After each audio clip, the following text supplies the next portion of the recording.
Hi guys! Hello! This is for Gemini. Gemini, welcome dito sa aking channel.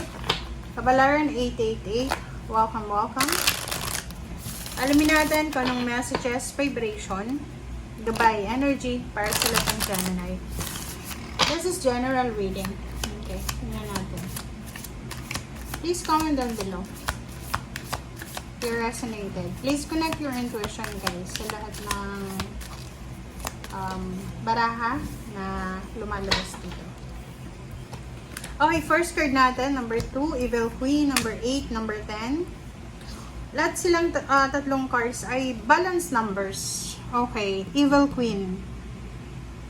OMG. So, nakikita ko sir dito, mayroong Gemini na masyado ka bang martir sa relationship? Or wala ka bang relationship for long time na? Okay. Kasi sinasabi ng bara sa'yo dito na you deserve love, you deserve happiness, you deserve contentment. Okay? And there's a 10. Pwede may mga Gemini dito na nahihirapan siguro kayong magtiwala ulit.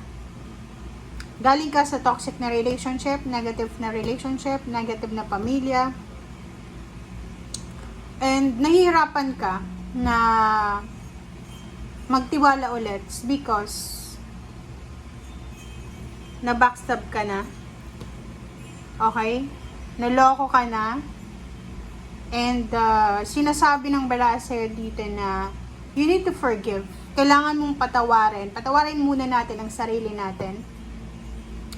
Pangalawa, patawarin natin yung mga taong nagkasala sa atin kahit wala naman silang ginagawang effort para humingi ng tawad sa'yo.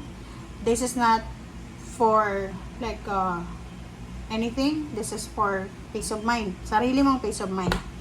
Wings. You never needed those wings to fly. So, sinasabi ng bara sa'yo dito na mayroong mga tao sa paligid mo na may mag-o-offer sila sa'yo. Mag-o-offer sila sa'yo ng like support, love, or anything. Pero parang nakikita ko na hindi mo pa sila napapatawad. Parang gano'n. Please comment down below if you resonated. It's either relationship, family na parang ayaw mong magpatawad or ayaw mong magbigay ng second chance. Kasi parang iniisip mo na hindi mo na sila kailangan. Or hindi mo naman talaga sila kailangan. Parang gano'n.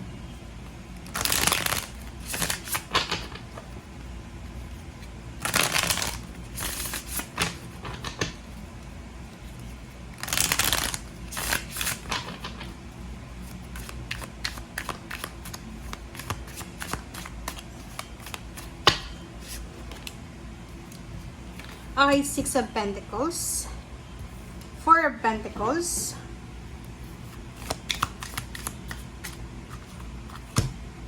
Medicine Wheel, this is Wheel of Fortune. O, di ba sinasabi sa'yo dito ng baraha, Gemini, na para daw mabalanse na. Para mabalanse na yung iyong finances, para mabalanse na ang pamilya mo, para makuha mo ng empowerment na yan, you need to forgive, you need to change. This is foundation, maybe this is family. Mayroon kang tao na galit na galit ka. Na you need to forgive. Nakikita ko sir dito, there's a financial help coming. May mga financial balance na darating sa buhay nyo. Nakikita ko na simula sa linggong ito ay magkakaroon ka ng parang plano, decision na mag-ipon ng pera. Meron din dito pwedeng mag-a-apply kayo ng trabaho. May mga hiring na pwedeng magta-try ka na maghanap ng trabaho through online or kung saan pa man or sa physical. Okay, let's check.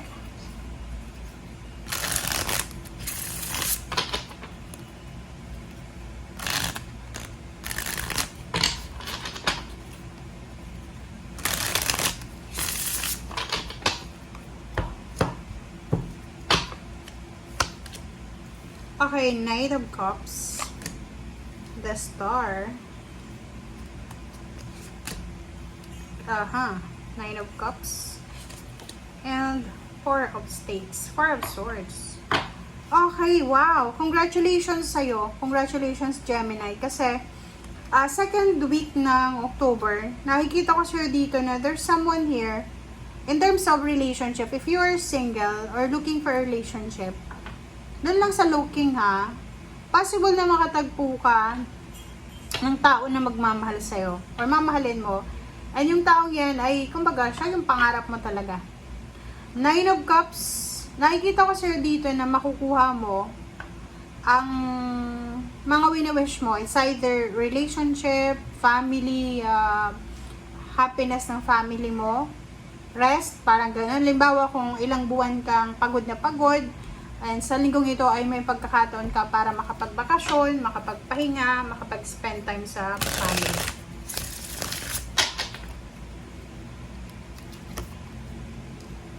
Okay, Four of Cups and the Emperor and Seven of Stakes. Okay, so kung makikita mo dito, dalawa yung Emperor mo eh. So,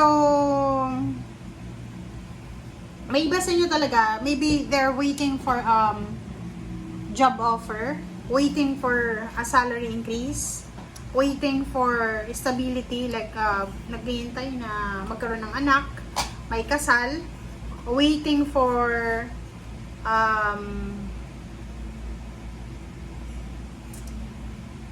love life, parang ganon.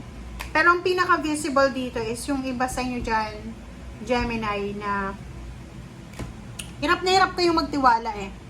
Hirap na hirap kayong magtiwala, lalo na sa love life, kasi pwedeng yung ex mo, yung latest na ex mo ay niloko ka.